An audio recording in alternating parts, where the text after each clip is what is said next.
love this. Good evening. I'm Ali Velshi. Welcome to an MSNBC special, the GOP Reckoning. Tonight, I, along with my co-hosts, Ayman Mohyeldin, Alicia Menendez, Mehdi Hasan, and the Reverend Al Sharpton, will discuss the critical juncture at which we find ourselves, or actually they find themselves, ahead of the first Republican presidential debate. Candidates are going to take the stage in just 72 hours, but there's just nothing normal about this debate. There's no point in attempting to pretend that there is. We're not going to be talking about it like a normal debate because the Republican Party is, this isn't editorializing, no longer a normal party. The frontrunner for the nomination is a twice-impeached ex-president who has been indicted 4 times in the last 4 months in 4 different jurisdictions. That same frontrunner has so little respect for voters and the election process that he refuses to even participate in this debate, and no other candidate with a real shot of winning the nomination is willing to take on that frontrunner. No one is up to the task of condemning him. In fact, they're more likely to embrace his potentially criminal actions. So this debate is about far more than winning votes. We will see on full display a party that has all but abandoned democracy and our country's small d democratic values.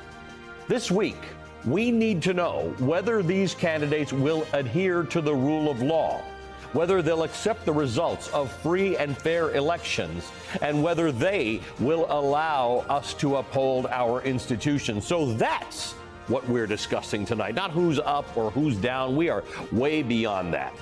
And we'd be doing a disservice to you if we tried to make it seem like this upcoming debate is anything less than a critical test for the future of the Republican Party. I'm joined by my colleagues, Ayman Mohyeldin, Alicia Menendez, Mehdi Hasan, Reverend Al Sharpton. And for this first conversation, Jen Psaki sticks around with us because she has just been having some of this conversation. I've watched it closely, Jen, on your show. And look, you are, as we should as journalists, being respectful of the fact that there's a process here, right? There are some fair-minded Republican primary voters who are going to watch this thing to try and make a decision. They maybe don't like Joe Biden, or they just like to think that there's a real political process, and something akin to a debate may occur. But how do you get your head around the fact that this is just weird?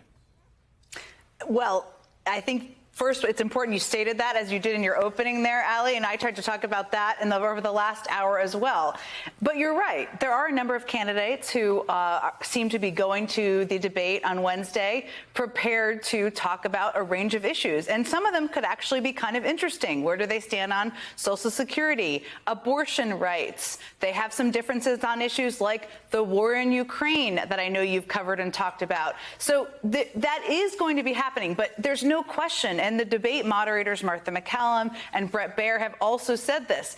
All of this goes through Trump. Trump is the frontrunner by far. There are new polls out today that suggest that. And this question of how they're going to move through him, none of these candidates seem to have figured out quite yet. Jen, Mehdi here. I wonder what you mentioned, Bret Baier and Martha MacCallum. Do you think it's weird that we're going to be seeing Republican candidates talk about democracy or elections or the rule of law on a Fox-hosted debate with 2 moderators who, in the Dominion lawsuit, didn't seem that interested in the will of the people? I mean, I think you answered your own question there, Mehdi, right?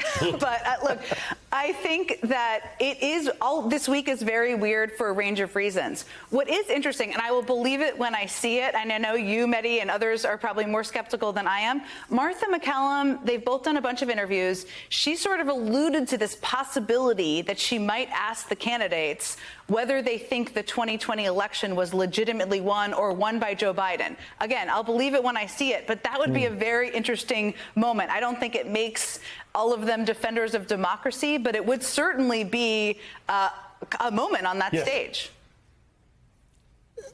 Jen, Al Sharpton, when you look at the setup of the debate, obviously Chris Christie is expected to be pounding on Donald Trump. But do you think any of them will start going after each other? For example, when you look at Governor DeSantis, who has done things in terms of trying to censor parts of history for blacks, LGBTQ in his state, or he's fired now 2 state attorneys.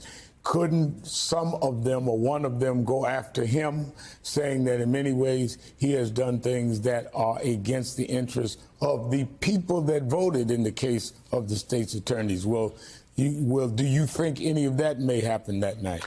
I mean, I think, Reverend, we'd all love to see that happen. And that is many of his actions are so outrageous. That is fertile territory. There's no question. I'm just going to quote Karen Dunn, who is a very experienced debate prepper and legal eagle, who I just had on the last hour, who said that DeSantis is likely going to be mauled by all these candidates. And the reason why, and I don't know that they're going to bring up the very sensible argument you just made, I think it's probably unlikely, is that DeSantis has long been the obvious alternative to Trump.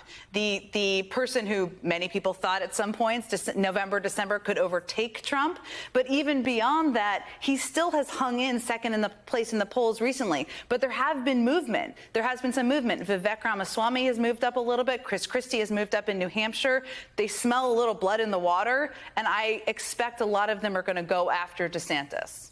Jen, you are familiar with the way that party infrastructure works. I am so struck by the fact that you have RNC chair Ronna McDaniels practically begging Donald Trump to come to the debate after putting in place what is a really wonky set of criteria that these candidates need to make. Right? The fact that you have multiple candidates who are saying, I've cleared the hurdle. I can be on the debate stage. And the RNC is like, well, we're not so sure. We haven't figured that out yet. What does it say, not just about the party, but about the institutions, right? The infrastructure of the party itself, that you have them a few days out from the debate begging him to be on stage? That it's Trump's party. I mean, all of these candidates, about 4 of the candidates running for president now on the Republican side have been critical of Trump and all of the things he's done, including trying to overturn the will of the American public and also withhold classified documents and obstruct justice. Only 4 of them have. But it is still Trump's party. It is still a party run by the MAGA wing of the Trump Republican Party. And think about, this pledge that the RNC is trying to get them all to take. Chris Christie basically said, sure, I'll try and sign the pledge, but I'm not going to abide by it. So what does that even mean, right? It is still a party that is dominated and run by Trump. Ronna McDaniel knows that. I think people going to the debate on Wednesday know that. Jen, can I ask you a slightly broader question about how the rest of the media should cover what happens on Wednesday night? Because I'm looking at it in the context of this week. Donald Trump is not going to be there Thursday morning. Donald Trump is supposed to be turning himself over or surrendering himself to the district attorney in Georgia. That is going to suck a lot of the wind of the coverage. Yeah. And the media is going to be focused on Donald Trump either not being at the debate or Thursday. Not enough room to be talking about what actually happens on Wednesday night. But what is the bigger conversation that should be had for journalists? You've been on both sides of this now as a host and previously, as a communications expert at the White House. But what should the media be doing and talking about in the run-up to Wednesday night? Well, look, I think there's some realities here. It is still a political election, and Donald Trump is still far and away the front runner on the Republican side. That may defy gravity and bend our minds, given that he's been impeached twice, as Ali opened the show talking about, indicted with 91 counts here. But he is still far and away the Republican front runner. So he still, I think, warrants a fair amount of coverage in that regard. Now, there are still some interesting substantive debates that could be a part, maybe not the front and center part of this debate, but a part of the discussion and the debate on Wednesday night.